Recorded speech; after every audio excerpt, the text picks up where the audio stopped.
Hey everybody out there, we are out here on this rainy day. It's rained for like a week now. I think we're going to build an ark, but we are doing a 350Z to 370Z axle swap. The 370Z axle is bigger, plus it's brand new. I've got a lot of miles on the car, but in order to do that, you also have to do the hub and wheel bearing, because obviously if it's bigger, this hole's going to be bigger. So it's a pretty straightforward process. So the first thing we had to do was obviously you gotta get your wheel off, then you come back here, you gotta get your brake caliper, your brake rotor loose, and then they'll show you your hub and your bearing assembly and your axle. Now one thing that's gonna make our job easier is we've got the diff out. There are 6 bolts where the axle bolts to the diff you'll have to take loose if you have the diff in the car, which most of you probably will. But as you can see, we've already started to get the wheel off. You're ready to break the bolts loose on the caliper. Rotor will just come off after that. So let's go ahead and get started. Okay, so the wheel and rotor and caliper are off. We zip tied it up here, set it off the side. You've got a cotter key. You've got 4 bolts here. You'll get to them from the back. I've soaked them in PB Blaster. Take the cotter key loose and then give it a ugga-dugga, and the axle will be ready to come out, and then we'll take the wheel bearing off. All right, guys, we got the cotter key out, the axle nut off, and we'll spray a little bit of lubricant in it. 4-pound sledge on the end of the axle. Steve's under there to catch it as it comes out. Okay, hit that. Got it. And it's out. Here you go. Boom. And we have an axle. Now, wheel bearing. All right, guys, you've got 4 17mm bolts on the back here. It's easier to get to them from the bottom. Steve knocked them loose, then I ratcheted them out. Now the thing is, this is going to be stuck. So, a little mini sledge, maybe a mallet, just give it a few little.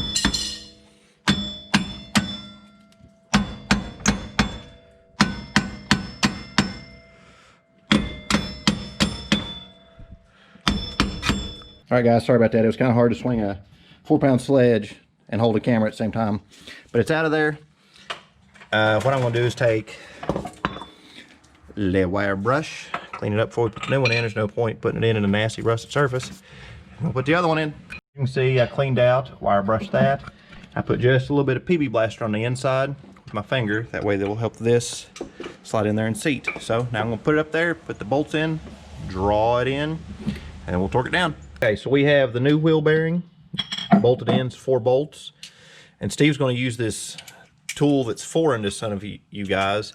It's called a torque wrench, and it tells how much pressure you're putting, how much pounds and torque you're putting on the bolts.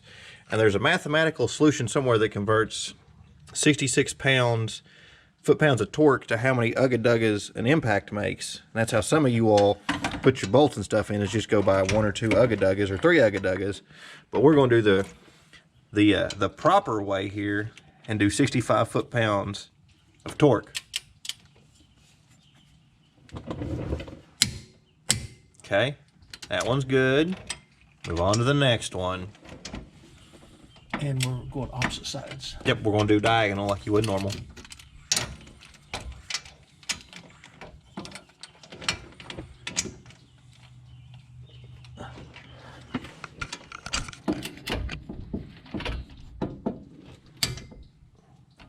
Okay, so when you hear that click, that's the equivalent of a ugga-dugga. Ta-da! As you can see, we've got all 4 bolts on and torqued down. We got the axle in and the axle nut. The problem we ran into was where it's bigger, the old socket didn't fit it, so we had to go to a bigger one. And we don't have a torque wrench this size. So we're just going to have to man it on there and hope. We're going to put the cotter key on here, but the first thing I'm going to do is, this has packing oil on it. So I'm going to use a little bit of brake clean it, wipe it off, stick the rotor on, stick the caliper on, then we'll stick the wheel on. And once I get it on the ground, and we can set the e-brake, we'll leave my center cap off, take my socket and ratchet and tighten this down as much as I can. And we'll get the cotter key in there too. All right, everybody, the axles, wheel bearings are in, everything's torqued. It is bolted to the diff. You can see we actually had to go to different bolts here. These are more like the factory bolts. They're shouldered and got the what's called an acorn head on them. So everything's in and torqued down 70 pounds. So now our new axles are in. Okay guys, this is our factory 350Z axle. This is our 370Z axle Duralast Gold. As you can see, for some reason, the 350Z axle has this place right here, about 1 inch wide where it steps down. And that is the thinnest point, so that would be the weakest point of the axle. And it is 27.27, so about 27 1/4. Over here on the 370Z axle, it's 27.67, so it's a little bit thicker. The body of this one is bigger, but where you notice the huge difference is out here on the shaft. If you notice the splines here, where it goes into the bearing, on the 371 is 32.96, so we'll say 33. As we're on the 351, it is 29.9, so we'll say 30. So you get 3 millimeters bigger out here. So that's why you have to switch your bearings. This is a lot bigger. Now there may not be that much of a difference here, but the big thing for me is this has 0 miles lifetime warranty. This is almost 200,000 miles. My car's got 198,000 miles on it. So we're getting a brand new axle in there. Plus it's a little bit bigger. You see here, this is our stock 350Z bearing we just pulled. This is the new 370Z bearing.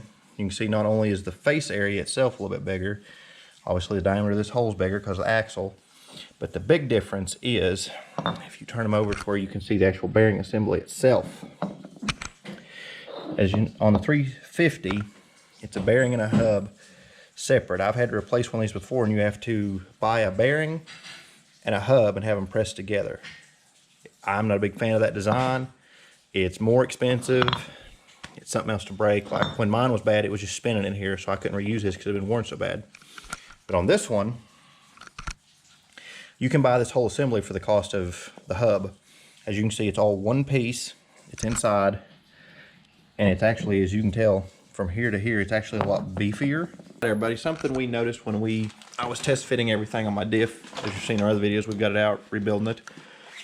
This is the stock 350 bolt, washer, and nut.